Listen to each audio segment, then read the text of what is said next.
Olá, queridos catequizandos, estamos aqui então para mais uma aula, né? E nessa segunda aula de hoje nós temos como tema Compreendendo a Obra da Criação, né? A partir do livro do Gênesis, tá bom? E antes de entrar propriamente no texto de hoje, relembrando que nós falamos sobre o mistério da revelação de Deus. Então é Deus que se revela a cada um de nós através da linguagem. Então, por isso é tão importante assistirmos a aula 1 para compreendermos bem o passo que nós estamos fazendo.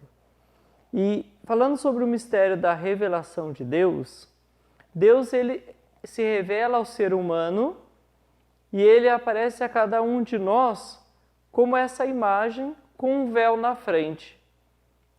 Embora cada um veja, através do tecido que é a imagem do bom pastor, que ele tem aqui um cajado, que ele tem uma ovelha nos braços, mas o véu ele não nos deixa ver tudo o que está por trás.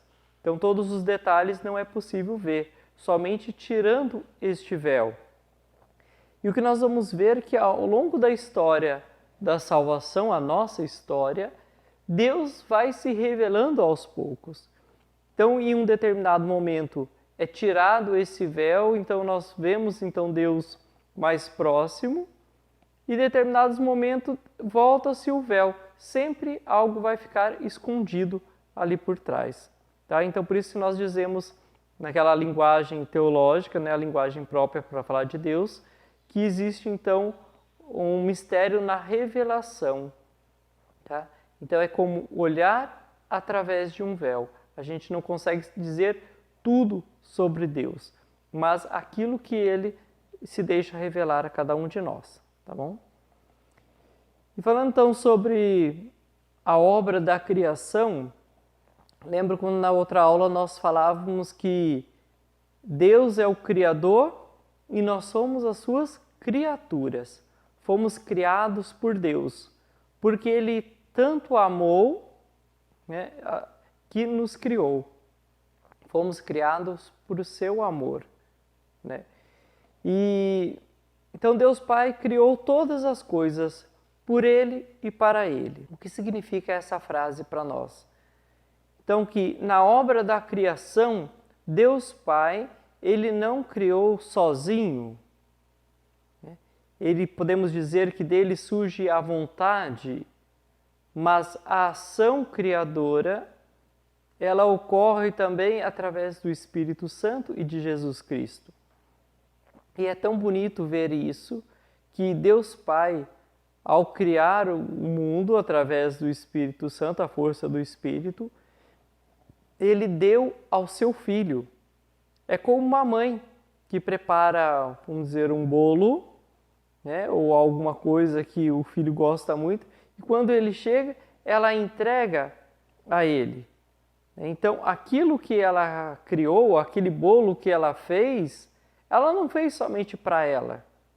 Embora ela vá experimentar também daquele bolo, mas ela faz pensando em alguém.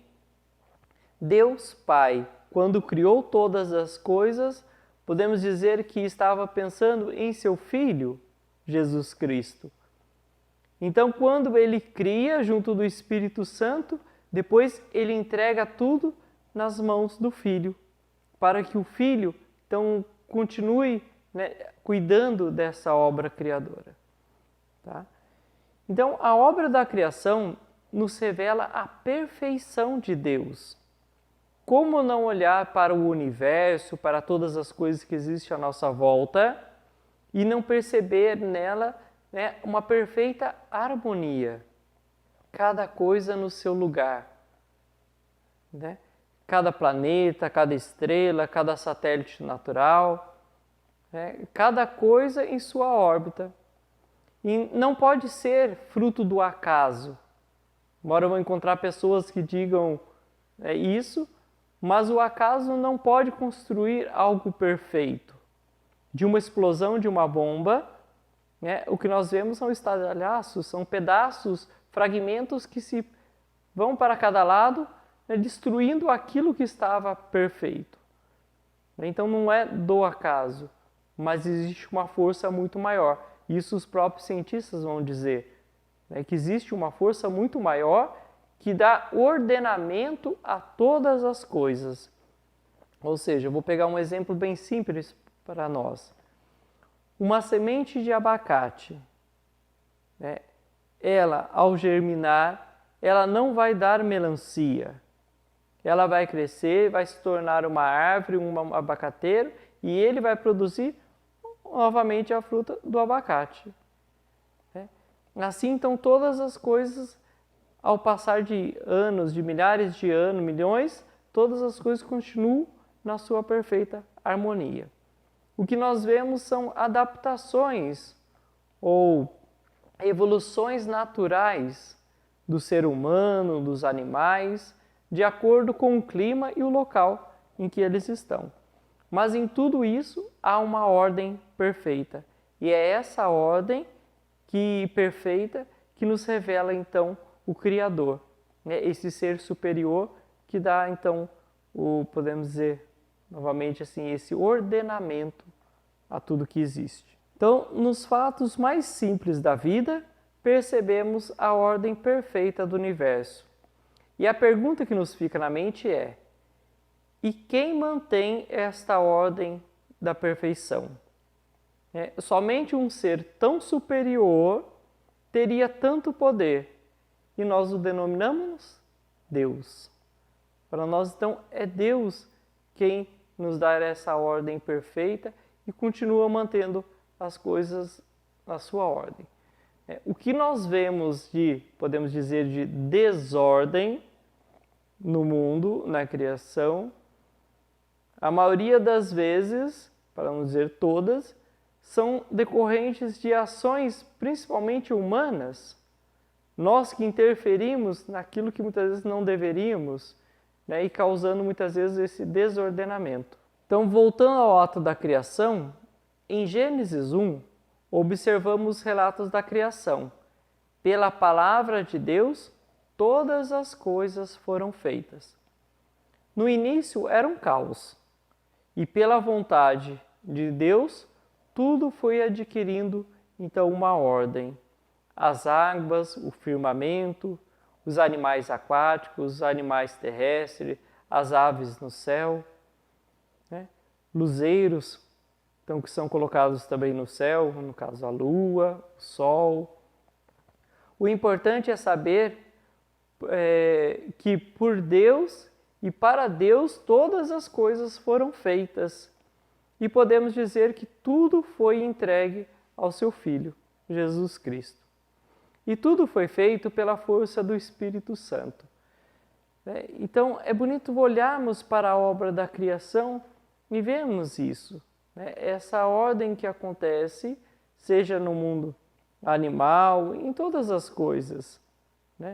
Então, há uma perfeição ali em que nós devemos respeitar.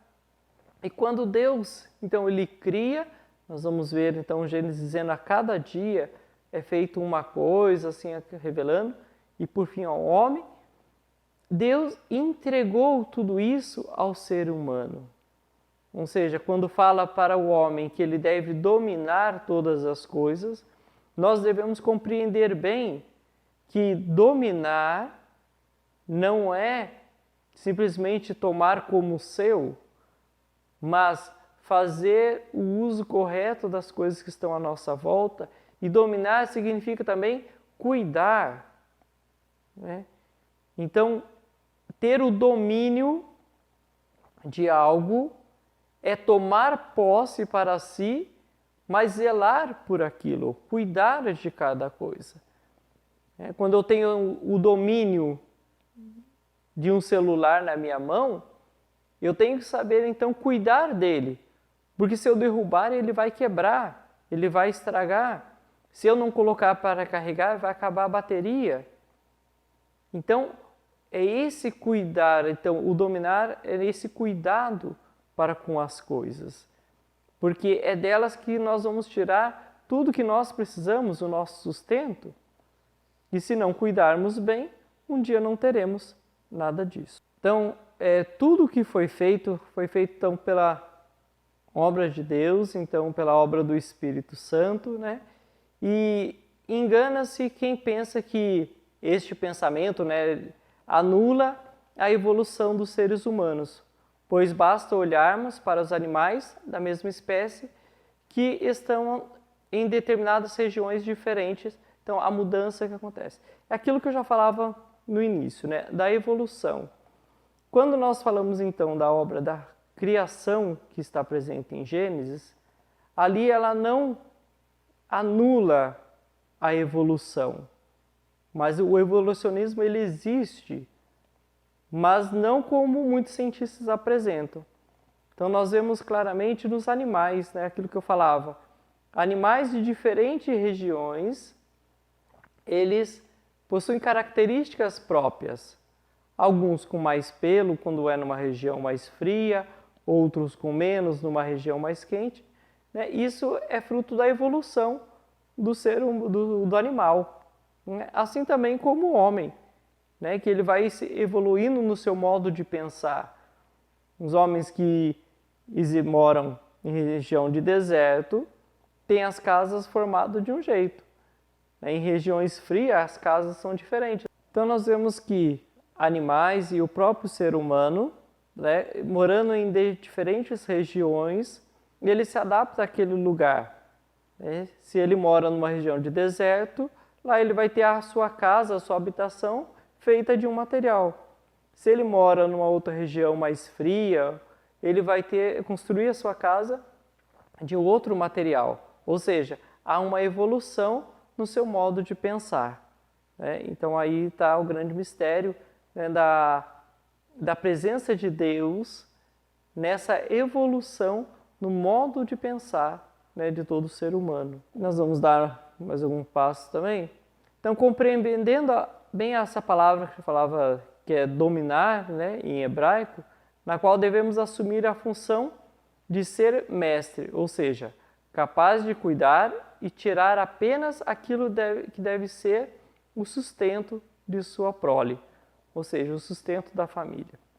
Então, tudo que foi criado por Deus, né, isso deve ser cuidado, zelado, porque é dela que nós tiramos o nosso sustento. E em Gênesis, nós vamos ver que a última coisa que Deus cria é o ser humano. E vai dizer que nós fomos criados à imagem e semelhança de Deus. É saber que somos filhos, criados à imagem de seu Filho Jesus. Aqui faço um breve parágrafo para a gente lembrar, né, ou entender melhor este mistério, então, da imagem e semelhança de Deus, que podemos dizer, durante todo o dia, o pai e a mãe estão sempre pensando nos seus filhos. Mesmo estando no serviço, eles estão procurando sempre pensar como que os filhos estão, ou o sentido de estar trabalhando, né, para cuidar bem de sua família. O tempo todo, a mãe, o pai está pensando nos filhos. A mãe, mesmo que vai dormir à noite, se o filho ainda não chegou, ela fica pensando, será que ele está bem, será que não está? Então, ou seja, o tempo todo a mãe está pensando no filho. Deus, quando criou todas as coisas, podemos dizer Deus Pai estava pensando em quem? Em seu Filho Jesus. Então, por isso nós podemos dizer que nós somos criados à imagem e semelhança de Deus. Então, a semelhança de Jesus Cristo. Que é o pensamento que estava, podemos assim dizer, também na memória do Pai. Tá? E aí nós vamos entender o mistério da encarnação. Por que Jesus, ao se encarnar, ele assume a nossa natureza humana? Porque nós já somos, então, o mais próximo dele, né, da sua imagem, assim dizendo. E aí nós vamos também entender que por que não se faz, né, não se deve produzir imagens de Deus Pai. Nós vamos até encontrar algumas com a imagem de Deus Pai como um velho barbudo lá, né? E Jesus Cristo aí mais novo. Mas Deus não nos revelou isso. Por quê? Se Deus Pai for um velho barbudo, né, isso quer dizer que Deus envelhece. E logo, se ele envelhece, ele morreria. Então, essa imagem ela é errônea. Se nós queremos olhar e saber quem é ou qual a imagem que nós temos de Deus Pai, basta olhar para a figura de quem? De Jesus Cristo. Porque ele mesmo vai dizer aos apóstolos, né? Basta me olhar, me ver, que você está vendo o Pai. Ou seja, é ele quem revela também o rosto de Deus Pai. Tá? E tudo o que então foi feito pela obra da Santíssima Trindade. Então não tem obra da criação sem a presença dos três. Sempre vão estar presentes Deus Pai, Deus Filho, Deus Espírito Santo. Então a Santíssima Trindade sempre unida. Só que olhando uma curiosidade na Bíblia, nós vamos encontrar então 2 relatos da criação. Por que isso acontece? É a grande pergunta que nos fica. Acontece porque um não anula o outro, mas em um traz o relato de um povo nômade, sem lugar fixo para morar, e o outro traz o relato de um povo que morava em uma região estável. Por isso então nós vamos ver que esses 2 relatos, eles na verdade eles não se contradizem, mas eles afirmam que tudo aquilo que nós vemos um no outro, que é Deus quem cria todas as coisas. Então esses 2 povos, um que era um povo nômade, e o outro que já cultivava a terra, estava parado, eles tinham a visão da obra da criação. Então, só que de formas diferentes, parecidas, formas muito próximas. E aí quando se unem, então elas complementam um ao outro. Por isso a Sagrada Escritura, ela não cancelou simplesmente um e deixou um. Não, ela deixou os 2 relatos ali. Tanto que um vai dizer que, vamos supor, na obra da criação do homem, que a partir daquele homem que foi colocado, então, num sono, que Deus vai tirar uma costela dele e dele vai formar a mulher, mas isso é uma metáfora para dizer que homem e mulher são semelhantes. Em grau de dignidade, um não é melhor do que o outro, os 2 são iguais perante Deus. E no segundo relato, que não vai trazer essa imagem, mas vai falar que homem e mulher, Deus os criou. Simplesmente assim. Então, para mostrar o grau de dignidade, e que um não é superior ao outro, mas ambos são criaturas amadas e queridas por Deus. Tá? Então, por isso permanecem os 2 relatos. Então, retomando a frase inicial, Deus criou todas as coisas por Ele e para Ele. Isto significa que todas as coisas visíveis e invisíveis foram criadas por Deus, não importa o que seja. O ar, a matéria, a relatividade, tudo foi feito por este ser tão superior. Mas tudo pertence a Ele mesmo. Sendo Deus criador de todas as coisas, a Ele pertence. E o que isso implica na nossa vida? Que Deus não nos abandona. Um pai, uma mãe não abandona, não deve abandonar os seus filhos. Então Deus, como Criador, Ele não abandona então a sua criatura. Então tudo aquilo que criou por amor, ou seja, Deus caminha conosco e que nos caminha conosco através então, de toda a história, que é tida depois como história da salvação. Então, a presença de Deus junto daqueles que Ele o ama. E isso é muito bom para todos nós, de percebermos isso, porque sabemos então que somos amados por Deus, né? Queridos por Ele. Então, ele não pode se afastar de sua obra, porque viu que tudo era bom e amável. Isso nós vemos no relato, então, do Gênesis. E é interessante que todas as coisas foram feitas pensando no Filho e entregues a Ele. Por isso, na encarnação, quem vem até a humanidade é o próprio Jesus e não outra pessoa da Santíssima Trindade. E então, mesmo ela se corrompendo, ou seja, a obra da criação, quando ela se corrompe, Deus quis salvá-la, resgatá-la. Mas esse é um assunto agora que vamos deixar para uma outra aula, quando nós falarmos então dessa necessidade da encarnação de Jesus, né? E salvá-la do quê? Esse é o grande mistério. Mas só retomando o dia de hoje, espero que vocês tenham compreendido isso, que olhando para a obra da criação, nós podemos encontrar, o rosto de Deus. Olhando para a natureza, nós podemos então perceber que toda ela foi criada por um ser superior, e um ser que nos ama e continua a nos amar a cada dia mais. Espero que vocês, olhando para as coisas que estão às suas voltas, não só as pessoas, mas a própria natureza, e aí vai nos dizer a Laudato Si, olhando para a natureza e tudo que existe, que nós possamos então ver a obra de Deus, o rosto de Deus presente em todas elas. Tá? Então, um bom estudo a cada um de vocês, Deus os abençoe.